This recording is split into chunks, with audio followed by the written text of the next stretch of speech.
فانا جاي اقول لك النهارده على كل خباياها، على كل حاجه فيها بالنسبه للحاجات الموجوده فيها، التطبيقات بتاعتها، انك ازاي مثلا تشغل عليها موسيقى، ازاي ترن منها، ازاي اسم الشخص يظهر على الساعه عندك. حاجات من الحاجات دي ان شاء الله هنتكلم عنها في الفيديو ده. السلام عليكم ورحمه الله وبركاته، احلى ناس في الدنيا، ازيكم عاملين ايه؟ اهلا بيكم في فيديو جديد.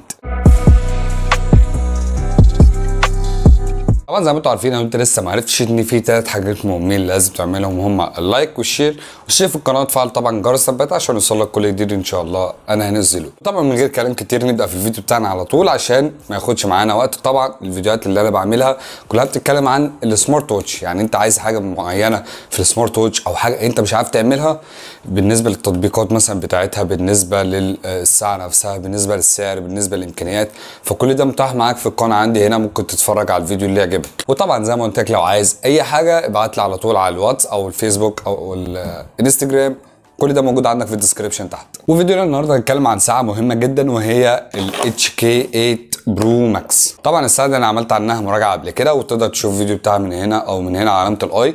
فنتكلم بقى عن حاجات كتير انا شفتها في الساعه دي، وحاجات ما عرفتش اعملها، وحاجات كنت عايز اعملها فالحمد لله عرفت. فالحاجه اللي انا بعرفها هجيبها لك على طول عشان انت ما تحتارش مع الساعه دي. يعني برغم ان الساعه دي غاليه، بس المشكله ان فيها شويه او في تريكات كده بسيطه جدا هي اللي مبوخه شويه معايا. فانا جاي اقول لك النهارده على كل خباياها، على كل حاجه فيها بالنسبه للحاجات الموجوده فيها، التطبيقات بتاعتها، انك ازاي مثلا تشغل عليها موسيقى، ازاي ترن منها، ازاي اسم الشخص يظهر على الساعه عندك. حاجات من الحاجات دي ان شاء الله هنتكلم عنها في الفيديو ده. اول حاجه طبعا محتاجين نعرفها ان الساعه دي البرنامج بتاعها هو وير فيت برو، ده طبعا لازم تنزله عشان نبدا نشتغل عليه. طبعا كل اللي احنا عايزينه من الساعه دي هي الساعه نفسها. وبالنسبه للعلبه فاحنا هنركنها على جنب كده، ملهاش لازمه معانا دلوقتي، ونمسك الساعه ونجيب التليفون بتاعنا اللي هنشتغل عليه ونفتح برنامج وير فيت برو. نفتح كده برنامج مع بعض. وطبعا اول حاجه لازم تتاكد منها ان انت مشغل البلوتوث ومشغل اللي هو النت، او ان انت مثلا يكون عندك واي فاي، او طبعا مشغل داتا. بس الفكره ان انت البلوتوث هنا ما تتصلش الساعه على طول، يعني لازم تخش على البرنامج الاول عشان تعمل كل التطبيقات اللي انت عايزها او الشغل اللي احنا هنعمله. فهنفتح مع بعض كل البرنامج ده، الشكل بتاعه مفيش مشكله، تمام ماشي. ده انا يعتبر بعمله لك من الاول خالص لو انت ما سجلتش يعني قبل كده. فنعمل ماشي، تخش على جوجل لو انت مش عايز تعمل حساب او ما عندكش حساب. وثواني عشان النت عندي ايه يعني، في ذمه الله معروف النت في مصر يعني مش انا بس اللي بشكر فيه. يعني نفتح اي واحد، اي جيميل مش هتفرق معانا. هو كده سجل الدخول بتاعنا، وهيجيب يطلب منك شويه حاجات كده، دوس موافق على كل حاجه. وده الشكل اللي قدامك اول ما تفتح البرنامج. طبعا تروح على كلمه معدات اللي هنا دي، الكلام اللي فوق ده مالكش دعوه بيه خالص، ماشي تمام. هو كان متصل بيه قبل كده، لا دي حاجه ثانيه، لا نمسح ده ونضيف جهاز جديد. تمام تمام. بص خليك معايا لحد ما توصل للي انت عايزه. تمام. نرجع كده مع بعض ونضيف جهاز. طبعا بص اول على طول هيشتغل معاك، دوس على كلمه ربط قدامك هنا، هيعمل اقتران بالساعه. طبعا ندوس كلمه تنفيذ، الاختار. طبعا هي كده الساعه اتظبطت هنا، مفيش مشكله تمام. نديله كل يعني الصلاحيات اللي هو عايزها. تمام ماشي تمام. انا عارف ده. سماح سماح سماح كمان مره، اخر واحده سماح بقى، ماشي. الاختار ده اللي هو يعني لو في حد بيرن عليك، في رسائل، في اي حاجه بتجي لك على الساعه بتاعتك، تدوس ماشي تنفيذ. تمام ماشي ان شاء الله يا فندم. كده احنا خلاص اتصلنا بالساعه. طبعا بيجي لك الشحن هنا واسمها وكل حاجه عنها. طبعا النت عندي انا ميت شويه. طب يا جماعه انا ظبطت النت بتاعنا عشان ايه؟ النت هو المشكله معايا. فهنعمل حاجه واحده، هي هندوس على الكلمه اللي قدامك دي اللي هي كل الاوجه اللي قدامك دي. هندوس هنا على يعدل او يكيف اللي مكتوبه فوق دي. تمام. هنا طلب الالبوم، هتضيف هنا من الصور اللي عندك اي صوره انت عايزها. مثلا ممكن نضيف اي صوره يا عم انت تعايق بيها، اي صوره، مش صوره زي كده مثلا. تمام. وهندوس موافق. تمام. هتدوس عليها كده دوسه واحده. هنا قدامك انت عايز تغير مكان التاريخ ده او مكان الساعه، عندك تحت كده مكتوب كلمه الموقع، انت عايز تخليها تحت كده ماشي. عايز تغير اللون بقى، معاك الالوان كلها، خليها ابيض، خليها ازرق، خليها بحلوي، اي لون يعجبك انت ممكن تغيره من الشكل اللي قدامك ده. وخلاص كده طالما النت عندك شغال كويس هتدوس على كلمه تركيب. طبعا يقعد شويه كده يحمل، هتلاقي الساعه بتاعتك اشتغلت لوحدها بالمنظر اللي انت شايفه ده، ان هي بتحمل الصوره. طب بعد ما الصوره اتحملت، ده شكل الصوره قدامك اهي.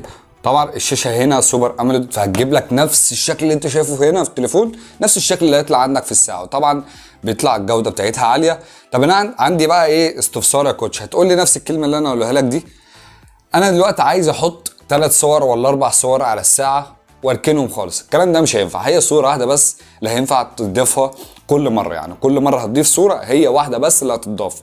طب انا لو لغيت مثلا الاقتران وشلت التليفون ده خالص والساعه في مكان والتليفون في مكان، هل الصوره هتفضل موجوده؟ الصوره هتفضل موجوده. تاني حاجه بقى عايزك تعملها وهي ان انت هتخش على البلوتوث بتاعك، تفضل ضغطه طويله كده. البلوتوث بتاعك هنا لو عملنا كلمه بحث هندور على الساعه، طبعا هو مش هيلاقيها. فالفكره ان احنا عايزين دلوقتي نضيف الاسامي او نضيف لو حد رن عليا على التليفون هنا يجي لي على السمارت واتش بتاعتي. كل اللي هتعمله في السمارت واتش هخش على الاعدادات عادي جدا، هخش على الاتصال، طلب الهدف، اكتب اي رقم كده ودوس اتصال. تمام، دوست انت اتصال اهو، هيظهر لك الشكل اللي انت شايفه ده كده. هيجي هنا عندك في التليفون كده اسم الساعه اهي اللي هو ال HK8 برو ماكس كول. يعني مجرد ما بتدوس عليها انت كده خلاص كل حاجه هتجيلك على التليفون هنا، هتجيلك على السمارت واتش بتاعتك. تفتح طبعا كل الحاجات الخانات اللي قدامك دي. عندك جهاز الادخال، جهاز الادخال ده يعني التحكم عن بعد، وده حاجه اصلا ما حدش بيستخدمها. مشاركه جهه الاتصال دي حاجه مهمه، اعدادات الصوت وده بقى مهم برضو، اعدادات الصوتيه للوسائط. ده لو انت بقى عايز الاصوات تطلع من التليفون بتاعك، ركز معايا، التليفون بتاعك، فانت هتقفل الخيار ده. لو انت عايز بقى تشغلها على السمارت واتش بتاعتك عادي، فانت هتسيب الخيار ده مفتوح. ودي حاجه برضو كان كذا واحد سألني عليها. نرجع بقى للبرنامج بتاعنا زي ما كنا. نرجع هنا بالسمارت واتش ونسيبها عادي بره. ندخل هنا على حاجه تانية برضو عايز اكلمك عنها وهي التنبيه. دي حاجات المفروض ان انت تفتحها كلها عشان كل الاشعارات اللي تجيلك للسمارت واتش بتاعتك. انا فاتح كل حاجه طبعا قدامك اهي. عندك البرنامج نفسه، الجيميل، عندك التيك توك، عندك الفيسبوك، عندك الهاتف، كل الحاجات دي هتجيلك على السمارت واتش بتاعتك. طبعا هنا جهات الاتصال دي حاجه مهمه جدا. انت لو عايز تضيف ارقام تظهر لك هنا بالاسامي بتاعتها، فانت ممكن تضيف 8 او 10 ارقام بس، ما ينفعش تزود عن كده.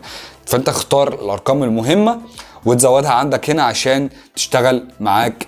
اول ما حد يرن عليك من الارقام المهمه دي اسمه يظهر عندك في الساعه بتاعتك. في حاجه بقى مضايقاني في الساعه دي هي بطاقه العمل. بطاقه العمل دي باختصار شديد جدا هي التويتر مثلا، الواتساب، الفيسبوك، الكيوكو، حاجات من حاجات كده مش عارفها اصلا معناها ايه الحاجات اللي فوق دي، بس مش مهم. الفكره ان هي بتعمل اقتران بالواتساب بتاعك عشان يجي لك هنا الرسائل بتاعتك بالعربي، وطبعا ما بتجيش مقطعه، بتيجي رسائل 100 100. فالفكره هنا انت عايز ترد عليها مش هينفع ترد عليها من السمارت واتش بتاعتك، طبعا هي اشعارات بس.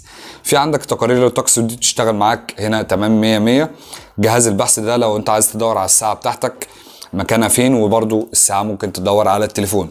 التذكير الصحي ده برده حاجات مهمه انت ممكن يعني تقعد تظبطها، اللي هو التذكير باعتدال، بدل ما انت قاعد مقفع كده لا تفرد لي ظهرك شويتين. الساعه بتتحكم في الكلام ده كله. كلمه محفظه دي طبعا الحاجات اللي انت ممكن تدفع منها بالكيو ار بالساعه بتاعتك. يعني انت تعمل كيو ار على الساعه تدفع منه، ودي حاجات طبعا احنا قليل جدا ما بنستخدمها. عندك هنا انذار، ودي حاجات زي منبه كده. في عندك التقاط الصوره، دي طبعا بيفتح هنا.